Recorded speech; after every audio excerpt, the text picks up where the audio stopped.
Hello, friends.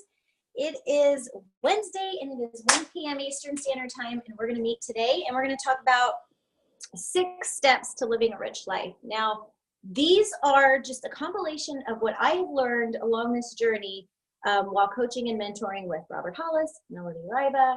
So I'm going to share with you some things that they inspired me to do, and they might not be doing this. This might not be something that they're actually doing, but along the journey, they have mentioned or inspired me to study and do some of these things. So there's a spider behind me on the wall. I see it. We live in the woods, guys, and there are creatures out here, so it's hard to get rid of them all. Okay, so number 1, reduce your spending.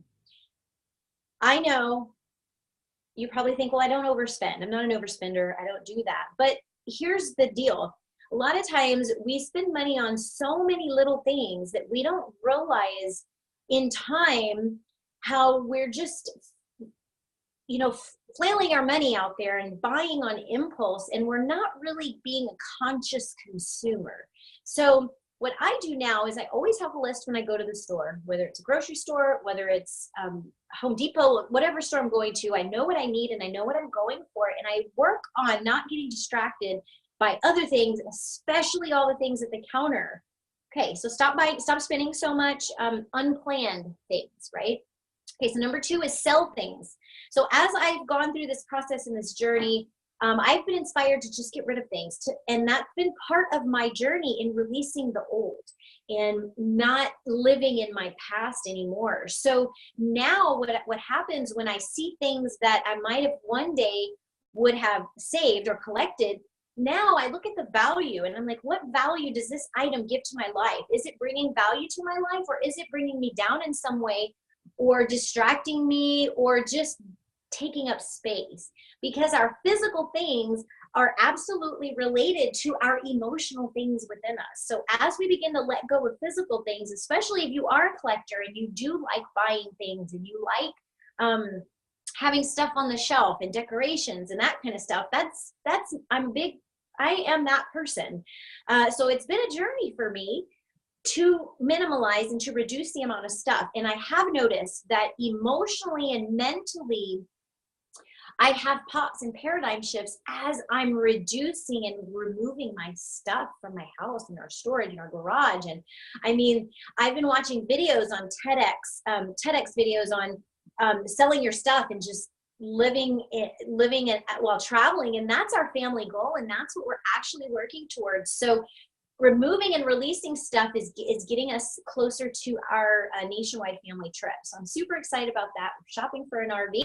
And at the end of the year, beginning of next year, we're going to be putting our house up for sale. So we are moving forward.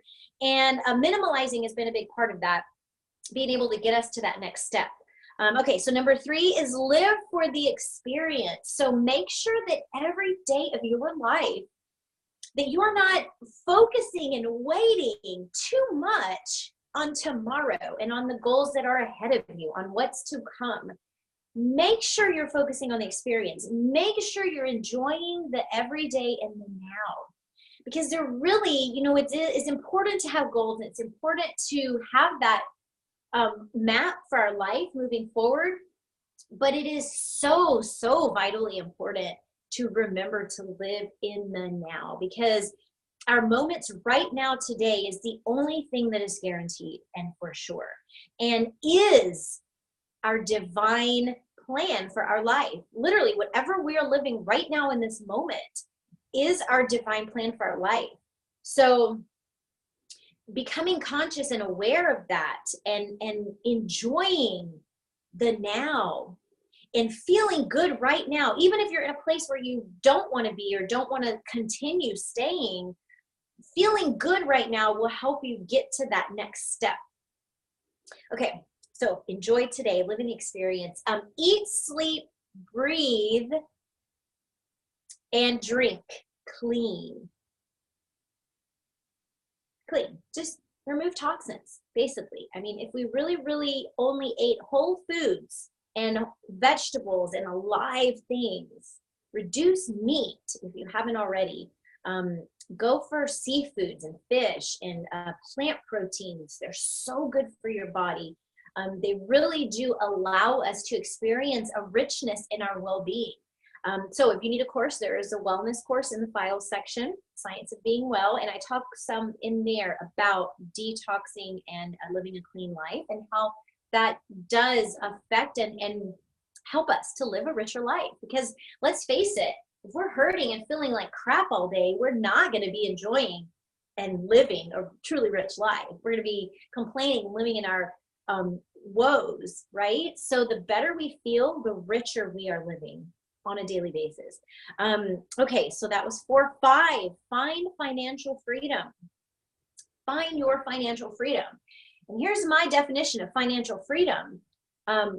Obviously, being able to do whatever with my family whenever we want to is part of it.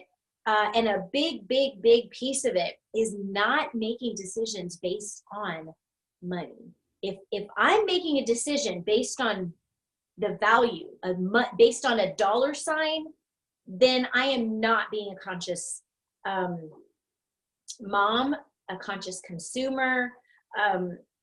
It's not a rich life to be making decisions based on how much something costs. My child wants a pair of shorts. If I have to make a decision on if I'm going to buy those shorts because of like a couple of dollars, something is going wrong. That's not freedom. And that is living, that is being controlled by our finances and by our money if we're making decisions based on cost. So my definition of financial freedom is not having to look at the cost of anything. And that's not being frivolous, and that's not being, it's not like I'm being unwise with my money.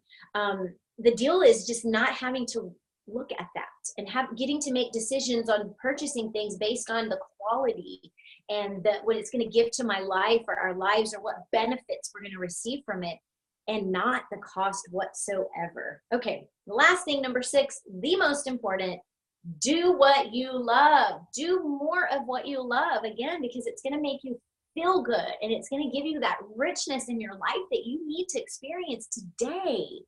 Not tomorrow, not the next day, but do what you love today, whatever it is that brings that spark of energy to your life. If it's an art or a craft, do more of that. If it's anything, if you're waiting to do anything, literally, you want to stop in your tracks and ask yourself, why am I waiting to do this? And what do I need to do to make this happen today, so that I can start enjoying things today and not waiting till tomorrow, and not being so lost in our employment to pay bills that we forget to enjoy our life, right? I think work has absolutely become a for so many. Hi, Coach Tina. And that was a big part of me too, is enjoying, enjoying life and just being able to do what I love to do, and seeing other people doing the things that they love to do and bringing that fulfillment to their life in all those ways is just huge, and a big piece of all that I've achieved, just focusing on doing more of what I love, just focusing on feeling better, and really pouring into enjoying today. And I had to turn around and go back to some things that, she said next week, to some things I quit doing due to physical issues. And I'm grateful now that I've been able to reconnect with those passions and find ways to make that work still in my life. So beautiful blessings. I'm just grateful that I am able to still in some way do what I love to do. So I just want to inspire and encourage everyone else to do that. And if these 6 steps helped you, yay! I'm so super excited. Please comment below and let me know if this helped you. And thank you so much for listening. If you have any questions, obviously just unmute. And thank you so much for joining live, if you joined me live. And thank you for replay viewers later. And thanks, Coach Tina, for joining live. And we'll talk to you. I'll catch up with you in Messenger. And we'll talk soon. Bye, guys.